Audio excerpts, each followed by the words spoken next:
Halo semuanya, Assalamualaikum warahmatullahi wabarakatuh. Pada kesempatan kali ini, saya Bu Wulan akan membahas soal-soal top 10 yang sudah kalian kerjakan.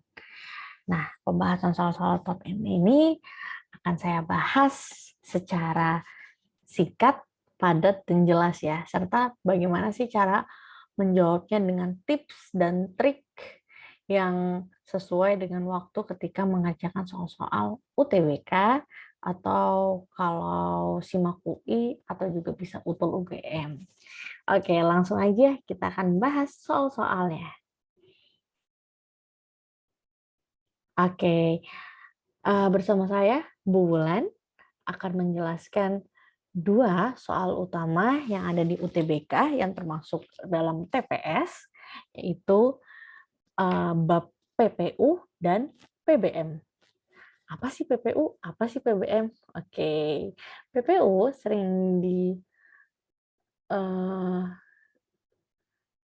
sering disebut atau kependekan dari pengetahuan dan pemahaman umum. Nah, kalau PBM adalah pemahaman, bacaan, dan menulis. Oke, kalau di SIMAK atau di UTUL sering disebut juga sebagai materi di bahasa Indonesia gitu. Yang sering muncul kalau di UTBK, di PPU ada 19 soal, serta di PBM ada 15 soal. Untuk terakhir di UTBK tahun 2020 kemarin. Oke, langsung saja kita bahas soal-soalnya. Oke, kita akan mulai dari soal PPU. Soal yang pertama. Soal yang pertama ini mempertanyakan apa sih?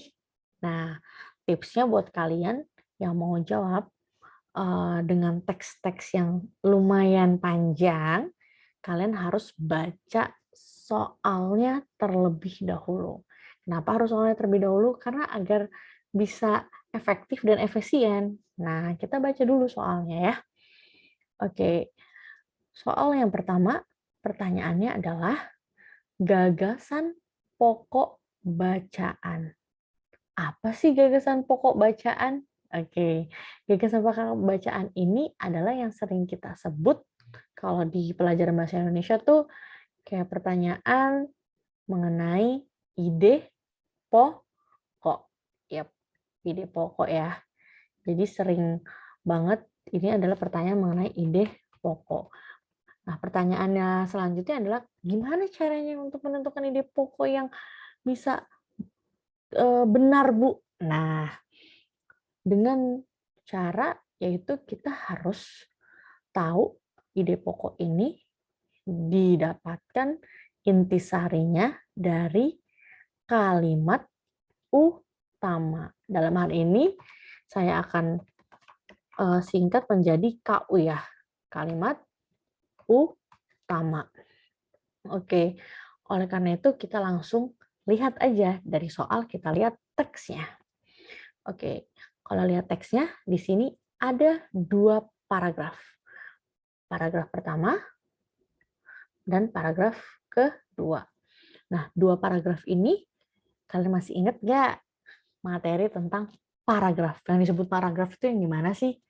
Oke, yang disebut paragraf itu adalah yang memiliki satu kalimat utama dan punya kalimat pendukung.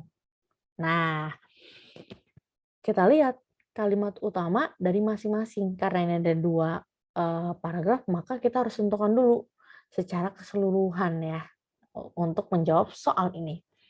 Oke, masih ada yang ingat juga kalimat utama cara menentukannya gimana? Oke, dilihat dari jenis paragrafnya. Ini paragraf induktif atau paragraf deduktif. Nah, kita langsung baca. Paragraf pertama. Paragraf yang pertama, ini hanya ada dua kalimat. Berarti kita tinggal tentukan paragraf ini induktif atau deduktif. Kalimat utamanya di awal atau di akhir. Oke. Yang pertama, kita baca peringatan Hari Raya Galungan. Berarti ini membicarakan tentang Hari Raya Galungan ya, peringatannya. Berlangsung. Oke, penekanannya, kata kerjanya berlangsung hikmat. Oke. Kalimat kedua, umat Hindu di bumi serasi ini, oke, ada kata apa ini namanya? Kata tunjuk. Yang kalau kita sebut adalah kohesinya ya. Kohesinya artinya dia memiliki penjelasan di kalimat sebelumnya. Berarti dia menjelaskan kalimat sebelumnya. Nah, tadi yang dimaksud paragraf ada kalimat utama dan ada kalimat penjelas. Nah, dia menjelaskan kalimat sebelumnya. Otomatis. Berarti kita tahu ya, kalimat utamanya ada di mana?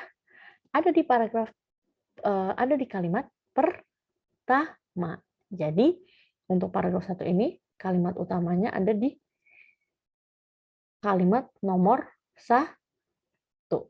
Ya, tentang peringatan Hari Raya Galungan yang berlangsung hikmat. Langsung lanjut ke paragraf kedua. Oke, paragraf kedua, kita lihat dulu jenis paragrafnya, induktif, deduktif, atau campuran dengan kalimat ketiga. Ritual persembahyangan di Candi Ngempon ini, oke, dia juga sebenarnya masih satu kesatuan dengan yang di atas ya, tentang Candi Ngempon.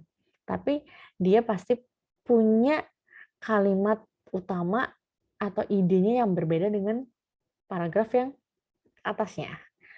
Apa idenya? Idenya tentang memperlihatkan akulturasi budaya Jawa dan Hindu yang cukup kental.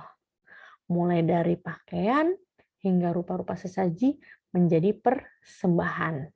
Berarti dia menjelaskannya lagi. Nah, berarti kita lihat, cek di paragraf kedua kalimat terakhir. Lebih jauh lagi, oke, di sini ada konjungsi antar kalimat, karena ada di sini komanya, berarti lebih jauh lagi ini menjelaskan lebih detail atau lebih lebih terperinci lagi gitu dari kalimat yang sebelumnya. Otomatis karena ini masih satu kesatuan, ini adalah hanya kalimat penjelas. Oleh karena itu, kalimat utamanya pada paragraf kedua ini adalah kalimat ketiga. Oke, jadi keduanya ini sama-sama jenis paragrafnya adalah paragraf deduktif, karena kalimat utamanya ada di awal paragraf. Nah, kita sudah punya dua kalimat utama, tinggal kita cocokkan dengan opsi yang ada. Nah, opsi yang pertama, yang A. Ritual persembahyangan umat Hindu pada Hari Raya Galungan.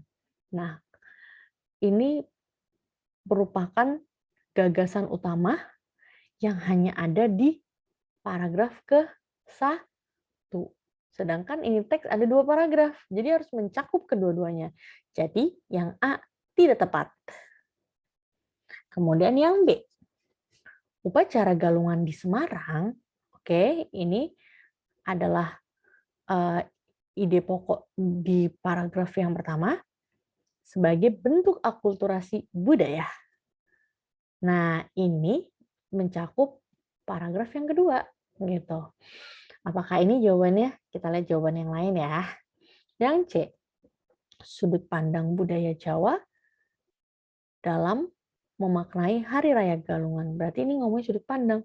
Sudut pandang nggak mungkin ada di kalimat pertama ya. Kalimat pertama itu hanya menjelaskan tentang peringatannya Hari Raya Galungan yang dilakukan oleh umat Hindu. Nah, kalau yang ini juga tidak tepat karena dia hanya ada di paragraf kedua dan bukan kalimat utama. Nah, begitu juga dengan yang D. Warisan budaya Majapahit dalam dalam wujud upacara Hari Raya Galungan. Ini juga bukan kalimat utama, gitu. Yang E, kehikmatan peringatan Hari Raya. Nah, kehikmatan ini ada di mana tadi? Ada di paragraf pertama. Tapi dia hanya nggak mencakup paragraf kedua. Sayang banget, berarti ini bukan jawabannya. Berarti kita sudah temukan jawabannya yang mencakup gagasan pokok bacaan paragraf 1 dan paragraf 2 adalah yang B. Oke. Sampai sini gimana? Bisa dipahami ya? Semoga bisa menyelesaikan soal-soal nanti ketika pemecahannya seperti ini. Oke, kita akan lanjut ke soal berikutnya. Masih soal PPU. Yap, di soal PPU ini kita lihat dulu tadi jangan lupa untuk selalu baca soalnya terlebih dahulu. Oke, soalnya di sini adalah mengenai apa?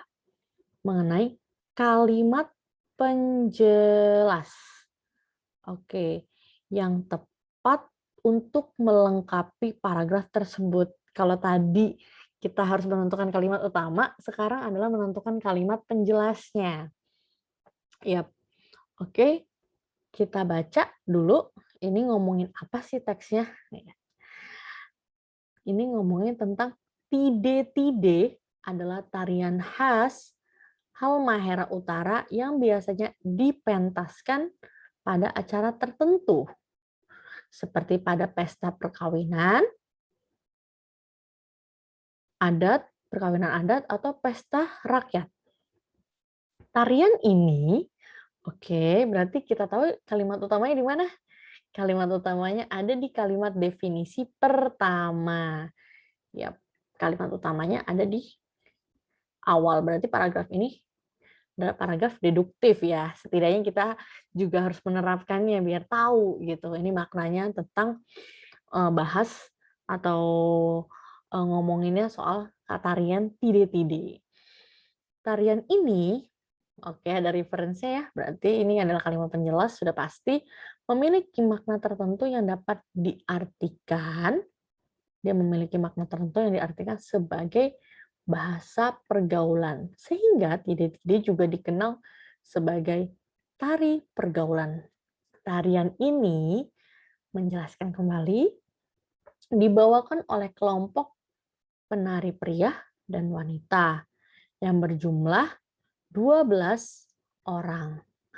Tarian ini diiringi dengan tabuhan tifa, gong, dan biola. Tarian ini memiliki arti kesuburan alam, semesta, serta motif-motif mistik. Titik-titik. Nah, berarti ini menjelaskan mengenai tentang tarian tide-tide khas Halmahera Utara. Oke, kita lihat kalimat penjelas yang tepat agar kalimat ini menjadi agar menjadi paragraf yang utuh yang mana nih? Yang A. Coba kita lihat, tarian tide-tide digemari generasi muda saat ini dan sering dipentaskan dalam setiap pertunjukan. Oke, kalau ngomongin digemari masa muda dan tentang dipentaskan, tadi sudah dijelaskan ya. Sudah dijelaskan di mana? Di kalimat nomor kalimat 1. Maaf, kalimat ke-1. Jadi tidak menjelaskannya kembali seharusnya. Jadi yang ini tidak tepat. Kemudian yang B, Indonesia kaya dengan tarian daerah yang memiliki sejarah tertentu dan dalam proses penciptaan. Apakah ini ngomongin tentang proses penciptaannya? Tidak ya. Kenapa? Tidak. Karena di atas ini adalah menjelaskan tentang bagaimanakah tarian ini dibawakan. Dan di terakhirnya, dia bilang bahwa tarian ini ada tabuhan, tifa, gong, dan biola. Tarian ini memiliki arti kesuburan. Jadi, terusannya yang mana nih untuk melengkapi penjelasan tentang tarian tide-tide tersebut? Yang C, kita lihat tarian adat merupakan bentuk tarian tradisional yang sangat kuno dan merupakan kekayaan bangsa. Nah, kalau ini berarti dia menjelaskan kembali mengenai tarian adat. Padahal di atas sudah jelas kita ngomongin tentang apa tariannya? Tide-tide. Ini nggak nyambung sih ya. Oke, nggak sesuai. Kemudian yang D.